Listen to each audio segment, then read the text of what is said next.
Pettersson, 6., 6., 7. Right from the beginning, the battle was joined. Prove that you're quick and that don't do any damage to the cars. It means you're cheap for a team.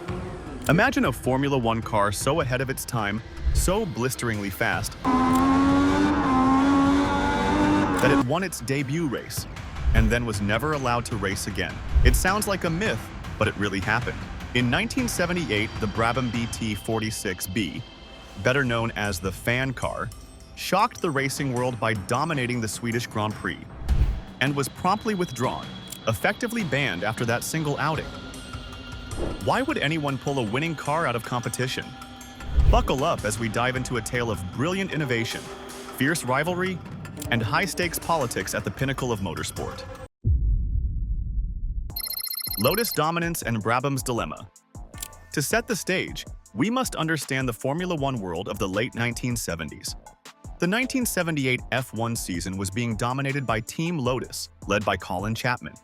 Lotus had revolutionized the sport with ground effect aerodynamics, shaping the car's underside to act like a wing, and suck the car to the track.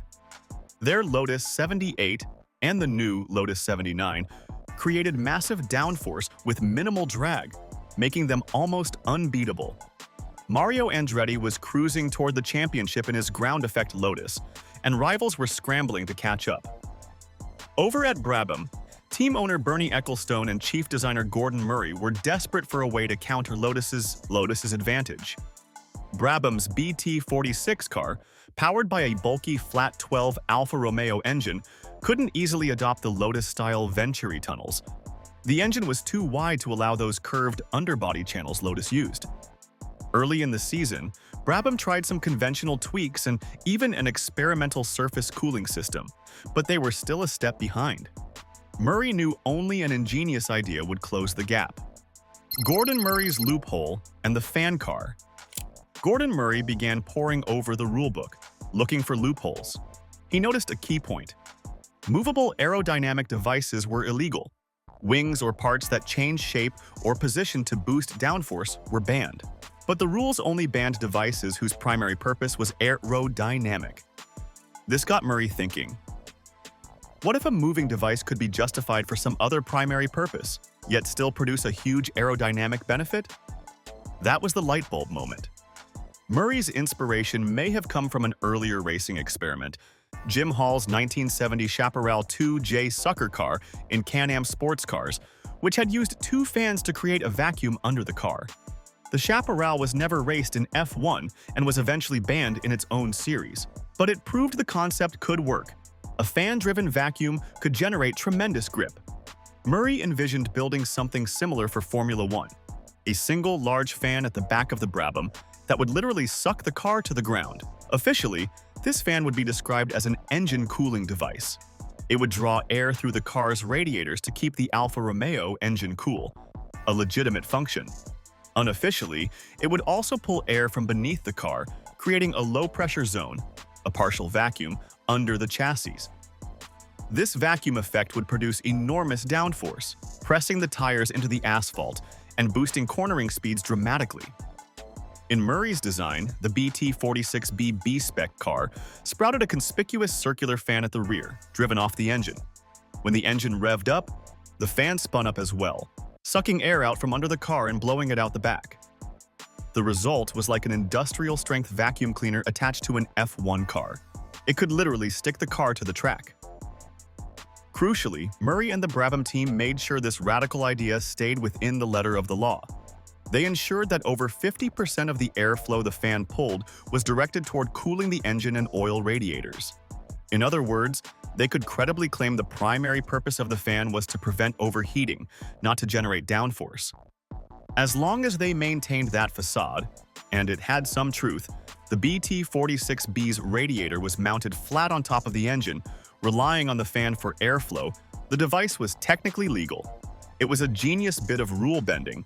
Use a moving device for cooling and get a massive side benefit in grip. Building the unbeatable machine.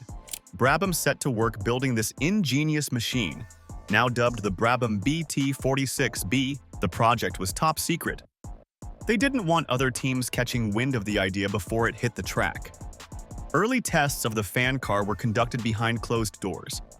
During one test at England's Brands Hatch circuit, the team discovered the fans' plastic blades were shattering at high RPM, so they hurriedly refitted stronger metal blades just in time for the upcoming race. They also encountered another quirk. The tremendous suction was pulling the car's flexible side skirts onto the ground so hard they wore out quickly. Adjustments were made to reinforce the skirts so they'd last a full race distance. Brabham mechanics took amusing measures to conceal their secret weapon. In the paddock, whenever the car was stationary, they covered the fan's inlet with a large dustbin lid, literally a garbage can lid that happened to fit perfectly over the fan shroud. To onlookers, the car just seemed to have a weird cap at the back. Only up close could you notice the telltale fan blades underneath. The subterfuge didn't completely hide what was going on. Rumors of a fan car began to spread, but it delayed full discovery of the design until the car's planned debut. Brabham's star drivers, Niki Lauda, already a two-time world champion, and John Watson tested the BT46B and learned it required a very different driving style. Normally, when entering a corner at high speed, a driver lifts off the throttle, but lifting off caused the fan to slow down, reducing downforce and grip. In this car, the faster the engine ran, the more downforce it made, so the drivers had to do the opposite of instinct: keep their foot down through the turns. Lauda and Watson had to train themselves to accelerate into corners to keep the vacuum effect strong, a counterintuitive trick that took some getting used to. Lauda would later say that, despite its pace, the fan car was unpleasant to drive because of how it defied normal handling expectations and rattled violently due to the fan's suction. But unpleasant or not, it was astoundingly fast. In testings, observers noted that when the driver blipped the throttle, the car visibly squatted down as the vacuum sucked it to the ground. This machine had the potential to upend Formula One. The Swedish Grand Prix, unveiling the fan car. The big moment came at the 1978 Swedish Grand Prix in Anderstorp, held in mid-June. This would be the first and only race for the Brabham BT46B. As the Brabham team rolled the car into the paddock, a buzz of shock and curiosity swept through the other teams. Here was a Formula One car with a giant fan sticking out of its rear, something never seen before on the grid. It didn't take long for Brabham's rivals to realize what the fan was doing. The car had skirted side pods, like the Lotus, plus this powerful fan sucking air out, a double whammy of ground effect. Immediately, protests erupted from other team managers and engineers. Colin Chapman of Lotus and others complained to race officials, arguing that the BT46B had to be illegal. In their view, a moving fan clearly was an aerodynamic device, regardless of Brabham's cooling excuse. The rule against movable aero was supposed to prevent exactly this kind of trick. The paddock politics were intense. Brabham's innovation was seen as a mortal threat by other teams. Some drivers muttered that it was unfair and even dangerous. One vivid complaint came from Lotus's lead driver Mario Andretti. He said following the fan car was like a bloody great vacuum cleaner. It throws muck and rubbish at you at a hell of a rate. In other words, he claimed the Brabham was blasting rocks and debris into the faces of any car behind it, implying it could cause accidents. Gordon Murray and Brabham rebutted that the fan's exhaust airflow wasn't actually that high, about 55 miles per hour exit speed, and that a radial fan wouldn't really throw out stones as alleged. It was an obvious ploy, just as Jim Hall's chaparral had been protested out of contention years before by similar claims, but it added to the pressure. Despite the furor, Brabham had come prepared. Ecclestone and Murray had already gotten a tentative thumbs up from the FIA, the governing body, by explaining the fan as a cooling device. The race stewards inspected the BT46B and indeed found that it technically complied with the written regulations. The fan's primary purpose could be justified as engine cooling. Therefore, they allowed the car to race. This was a huge defeat for the protesting teams. By the rulebook, the fan car was legal for now. Even so, Bernie Ecclestone was nervous about the Pandora's box he had opened. Bernie was not just a team owner. He was also at that time the president of FOCA, the Formula One Constructors Association, essentially the leader of the teams in negotiating with the FIA. He knew that if Brabham embarrassed everyone with this car, the other team owners, his own constituents in FOCA, would be livid. So Ecclestone made a calculated move. He instructed Lauda and Watson to sandbag, to hide the car's true pace in practice and qualifying. They filled the Brabhams with fuel to make them heavier and fitted harder, slower tires. Bernie basically said, don't dominate qualifying. Whatever you do, do not take pole position. Let Lotus think they're still fastest to calm the waters a bit. Niki Lauda, a savvy veteran, did as asked. Up to a point. Even with extra weight and deliberate caution, the BT46B's speed was undeniable. When qualifying results came in, the Lotus of Mario Andretti was on pole. But right alongside him in second and third on the grid were John Watson and Niki Lauda in the fan cars. The F1 world could not help but take notice. Even holding back, Brabham had locked out the second row and were breathing down Lotus's neck. The stage was set for a dramatic showdown on race day. The one and only race. On June 17, 1978, the Swedish Grand Prix began with tension in the air. When the green flag dropped, Mario Andretti's Lotus 79 led away from pole, with Niki Lauda and John Watson giving chase. For the first few laps, the order remained Lotus in front, Brabham in pursuit. Watson soon had issues. A throttle problem forced him to retire the car on lap 20, ending the second Brabham's challenge. That left Lauda versus Andretti. Ground effect Lotus versus fan effect Brabham, mano a mano. Lauda stalked Andretti, the Austrian's red and blue Brabham, filling the Lotus's mirrors. On lap 39, Andretti made a small mistake, missed a gear or ran slightly wide, and that was all the invitation Lauda needed. The Brabham BT46B, sucking itself to the tarmac, darted past the Lotus and into the lead. The crowded Anderstorp witnessed a moment of history. The fan car was now in front and pulling away. Once Lauda was ahead, the true performance gap of the BT46B became apparent. He started building an astonishing lead. Mid-race, an incident underscored just how superior the fan car was.